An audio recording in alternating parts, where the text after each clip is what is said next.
Hello, I'm Charles Coves, Australasia's passion provocateur. Welcome to this week's episode of the Charles Coves Show, whether you're watching on YouTube, on Rumble, or listening via podcast. In this week's episode, I explore the problem and the challenge of people who upset you. And I'm sure there are many. But such people are actually your teachers. I know that sounds shocking, but I suggest that it's true. Look on them as gifts from God, as gifts from the universe. They give you insights about yourself. They give you insights about your beliefs.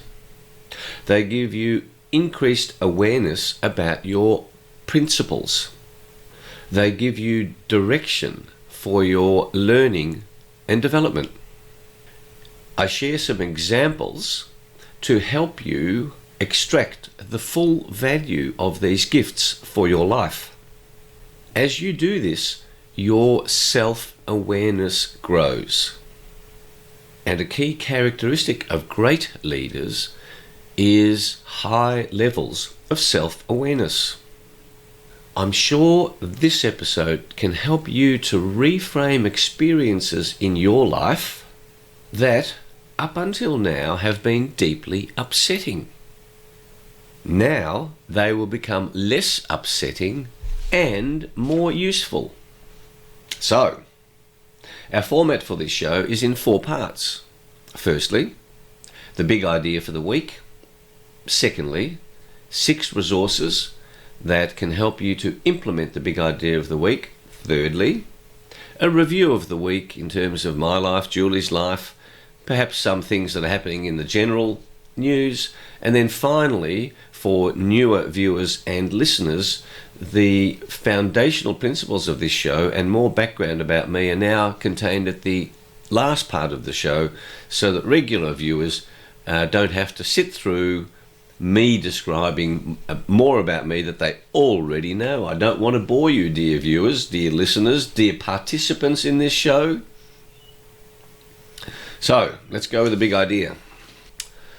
People who upset you are actually your teachers. They teach you about yourself. They give you insights into your belief systems. They identify blocks in your thinking process. They give you directions in which you can usefully progress in your learning and development. After all, most organizations, most leaders, most teams want their team members to learn and grow and develop. But in what direction? Because there are so many ways that you can learn and grow. What is the appropriate direction for you? There will never be a shortage of things to learn about, ways to grow, but we have to be wise in discerning what that is. That's what this idea today is all about. Those who upset you give you clues to that direction. Let me give you 3 examples, 3 practical examples. Number 1, a politician who upsets you. Well, Daniel Andrews, the Premier of Victoria, upsets me greatly. Does he upset you? The poll published in the paper yesterday said 54% of Victorians approve of the way that Daniel Andrews is leading this state. I think he's the worst, most evil Premier we have ever had in this state. And so that upsets me because I think he's causing great damage to this state. And what is it about this state that upsets me is because I have a view about what makes Victoria good, and I consider that Daniel Andrews is trashing that. So he's taking away from me what I want. That's upsetting. There are other issues, but I'm giving you examples of the way you chase this rabbit down the rabbit hole. The rabbit of turning upsets into useful lessons. A second example, one of your in-laws who upsets you. What is it about that in-law who upsets you? Let's say, for example, that the in-law is always attacking you for your views, for your beliefs. And you don't want to be attacked. So why don't you want to be attacked?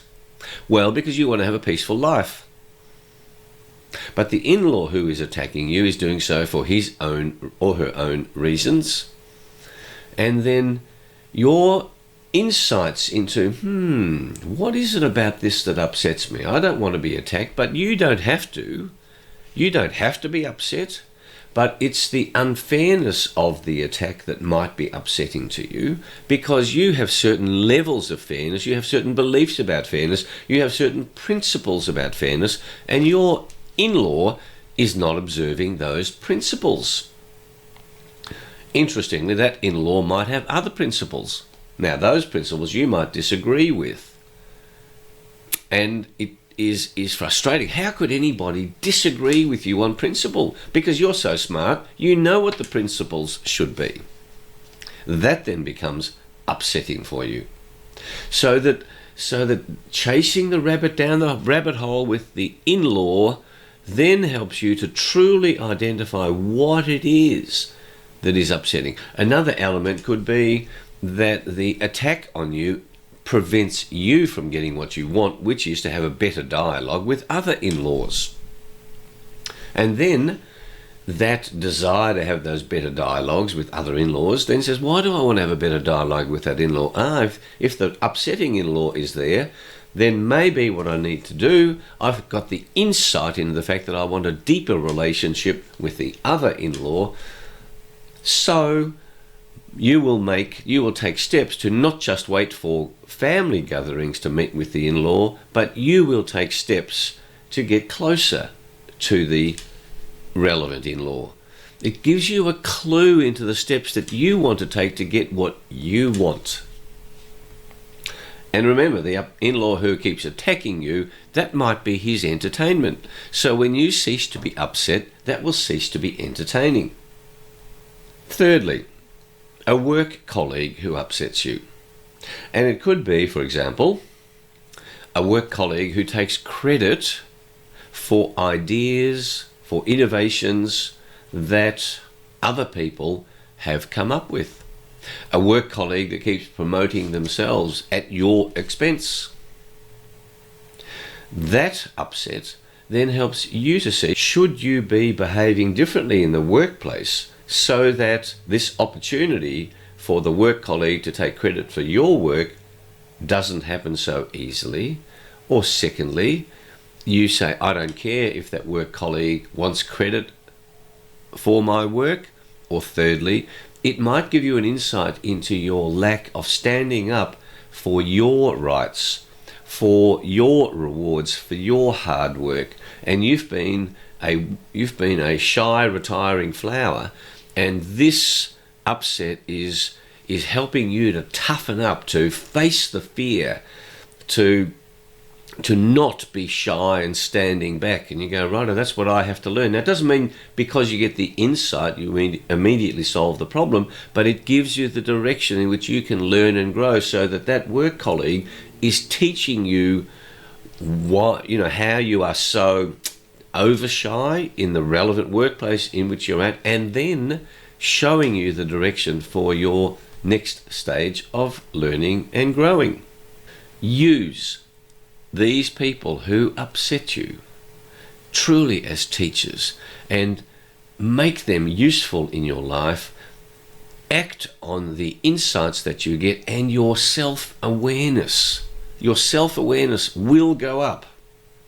Upsets are valuable teachers. People who upset you are valuable teachers. Now, I have to confess that I don't like this principle. I like to wipe people who upset me. I have nothing to do with them, but I recognize that that's my stuff. People, believe it or not, don't have to behave how I want them to behave. Of course, there are laws that apply. I'm not talking about the breach of law, the breach of rules that apply to all of us. That's a different conversation. Now, let's look at 6 resources to help you in consideration of this idea around upsets, so that you continue your own learning and development journey on your way to increasing self-awareness, and that then leads to a deeper appreciation of this wonderful gift of life that you and I and Julie have. I've got 2 quotes for you this week. Firstly, by someone called Anne Axum. I don't know who she is, but it's a beautiful short quote. Life is no longer a mystery. I have found me. What a beautiful idea. And then Eleanor Roosevelt. You gain strength, courage, and confidence by every experience in which you really stop to look fear in the face. You must do the thing which you think you cannot do.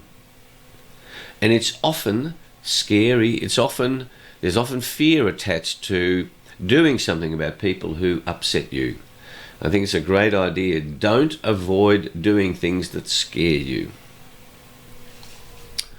Since we're talking about upsets, I think a song that encompasses that, and in honour of Olivia Newton-John, who died recently, while I'm thinking about coffee,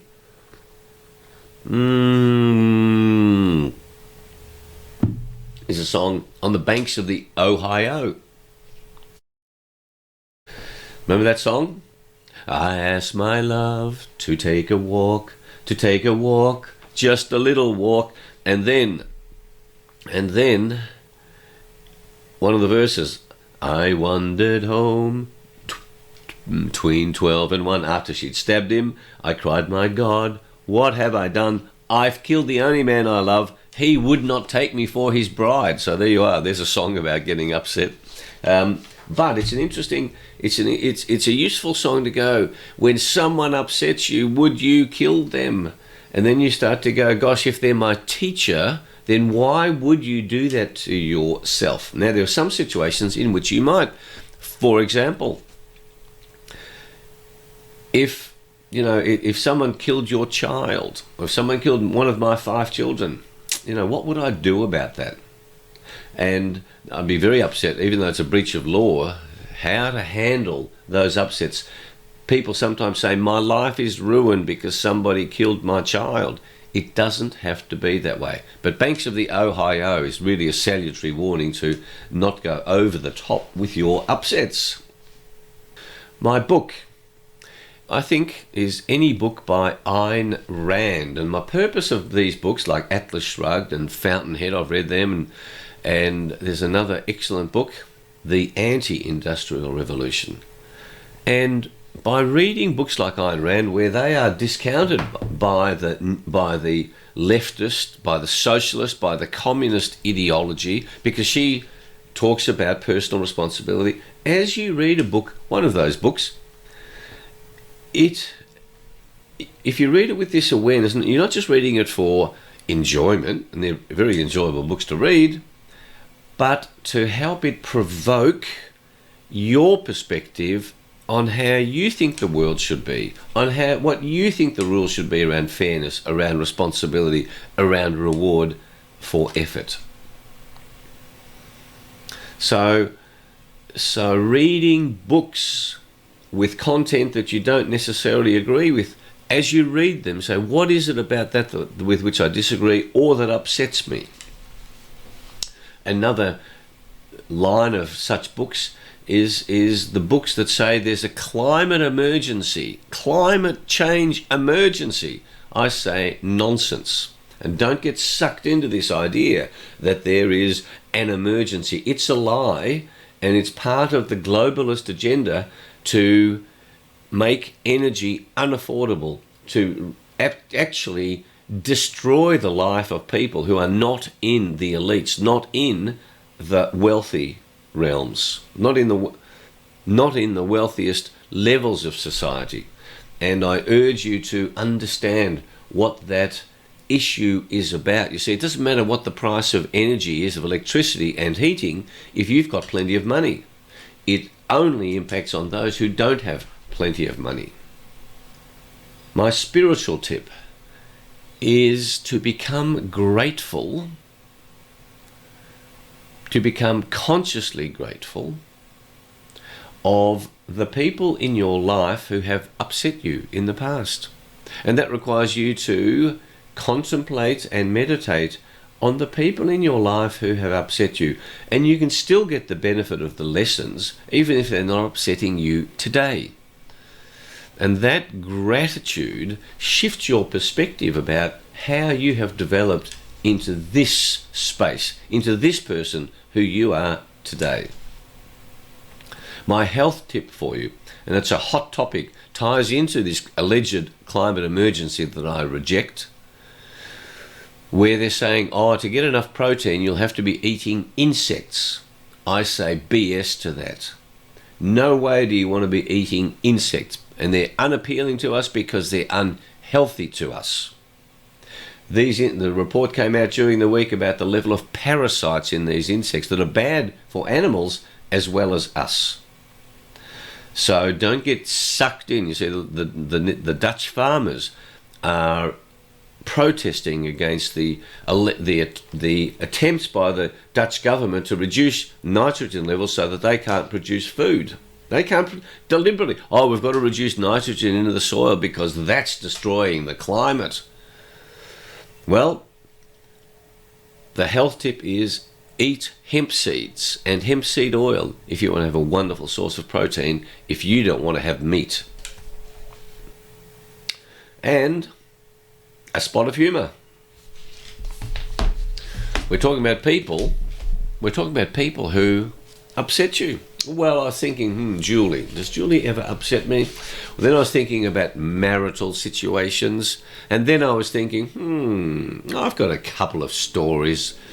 I've got a couple of funny stories about, extramarital affairs and people being upset.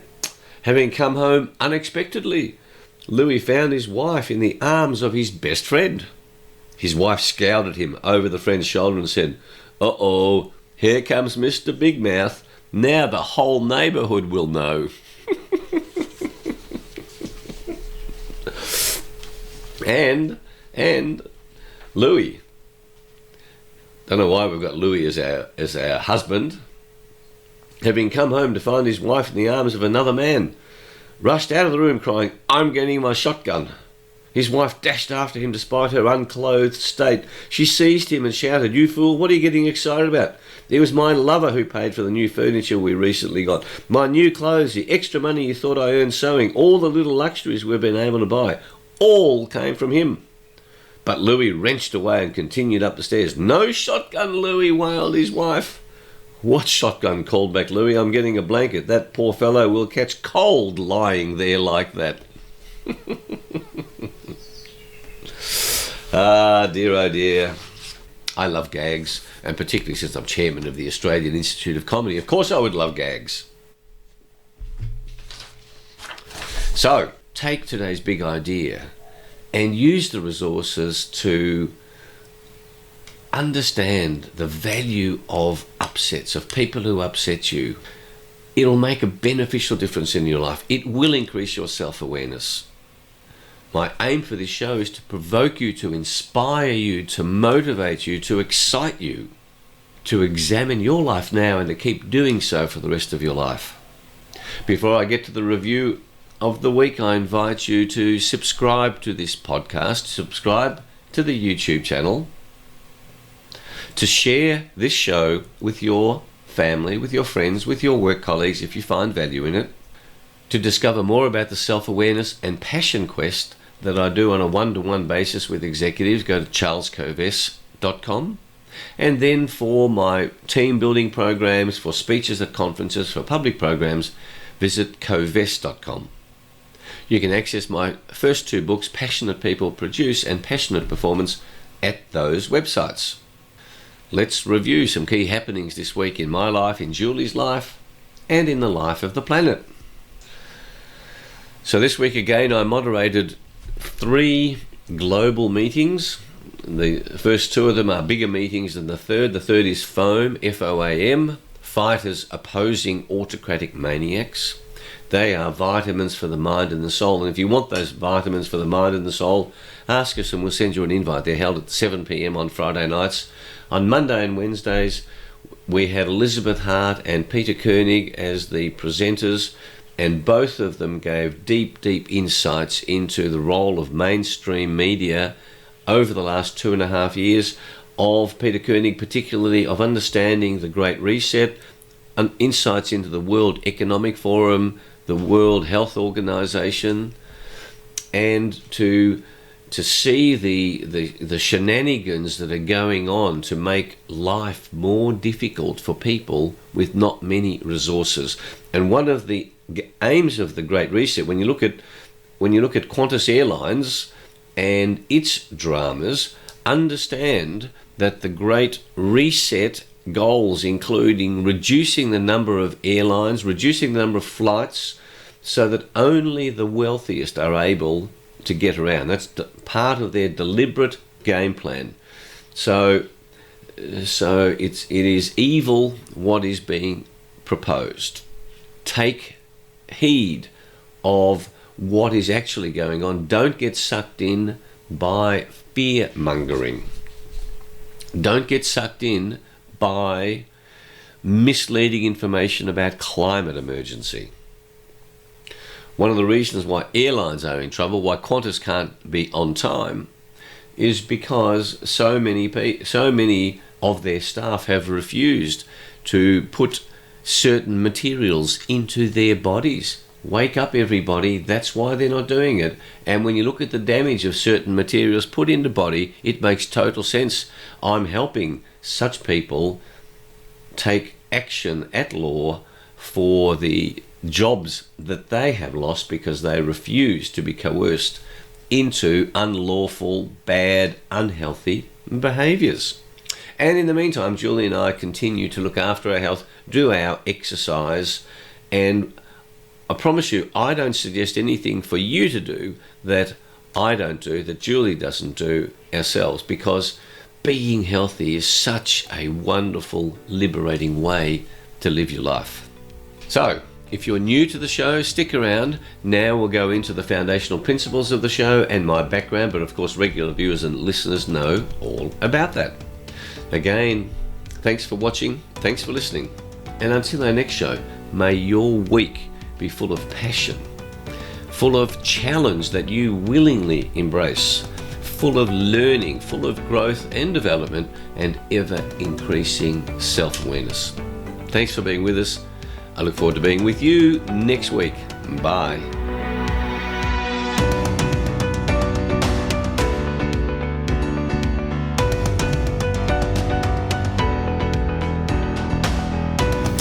And now, for viewers and listeners who want to know more about my background and what else I do with my life, as well as the foundational principles of the show, here we are.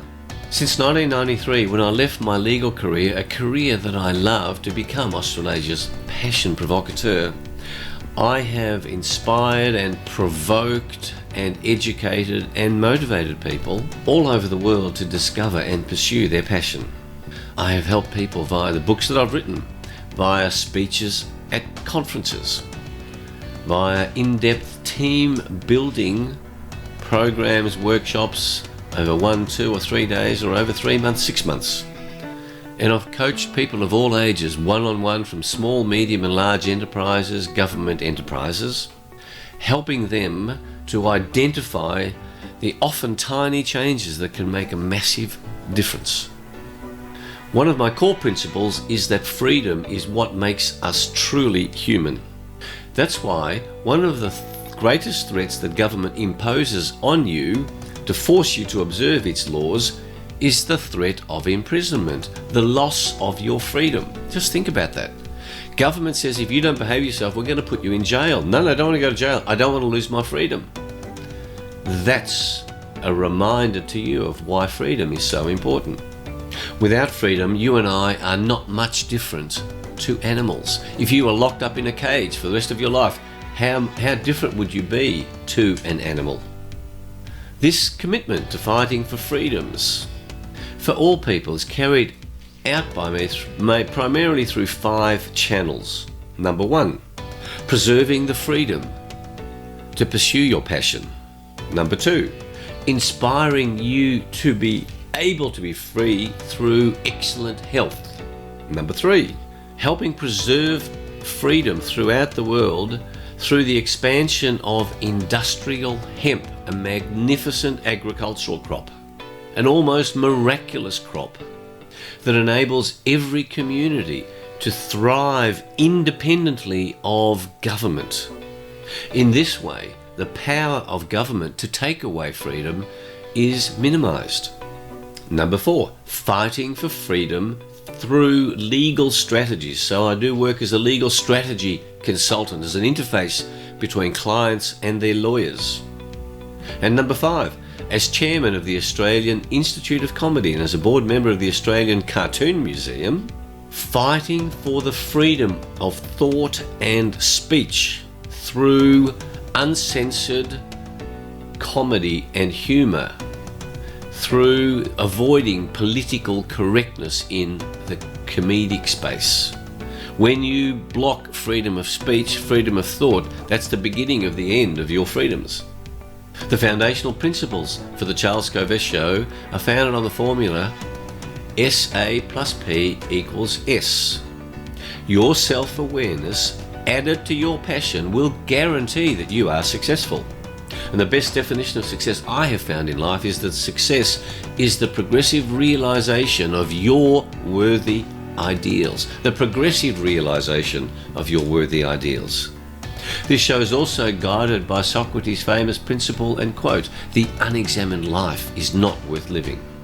You can see I'm wearing my red jacket. I wear my red jacket for all my shows. Red is the colour of passion, so that when you see me on the YouTube version, it reminds you that when you see red in your life, you ask yourself the question, am I pursuing my passion? What am I passionate about? Am I still passionate about that? What might I newly be passionate about?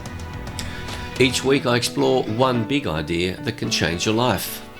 And it's just one big idea because there's a chance you will remember it. If I give you too many ideas, then we get confused and we don't do anything. Clarity leads to power. Confusion kills passion. Each week I share simple and practical resources that you've heard me describe in the earlier part of the show. A spiritual tip, a health tip, lyrics of a song, a book, a quote, and of course humour. This show is not politically correct. I have no intention of being politically correct. And I love certain addictions, including my addiction to great coffee, my addiction to exercise, my addiction to reading, and my addiction to certain other unmentionable in public type behaviours. Who would know what they are? This show definitely subscribes to the view that we have a spiritual life. So if you don't like discussion of spirituality, this show is not for you. I promise you that I don't include anything in this show that I don't consider to be true and that I have not found to be useful in the work that I've done over the past 28 years, but also over the past 50 years in business, as a lawyer, as a consultant advisor. I only want to share stuff with you that is of value to you. Finally, if you have any questions or suggestions, please feel free to contact me at charles@covess.com. Again, thanks for watching and listening to my show. Bye.